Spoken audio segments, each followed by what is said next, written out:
È stato appena pubblicato il romanzo della giovane scrittrice italiana Alessandra Squarta, uscito in 2 lingue, montenegrina e italiana, è il risultato di un'ottima collaborazione tra 2 importanti associazioni montenegrine, Italia Montenegro Regina Elena di Perugia e Krstaš in Vojvodina, in Serbia. Ispirato ad una storia vera, il romanzo pone l'accento sulle emozioni, sui ricordi, sull'amore profondo tra padre e figlia.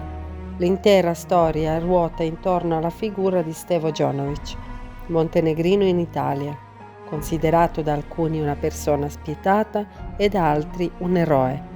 La storia si espande e diventa la cronologia di una famiglia, dal destino complicato. Il romanzo è stato tradotto dall'italiano al montenegrino da Sandra Jonovic, l'introduzione dal montenegrino all'italiano da Daniela Đurđević, socia fondatrice e presidente dell'Associazione Italia Montenegro Regina Elena. Editore di questa edizione è Nenad Stevović, presidente dell'Associazione Krstaš. L'autrice del romanzo Alessandra Squarta, che ha annunciato di essere presente a tutte le presentazioni che si terranno in Montenegro e in Italia.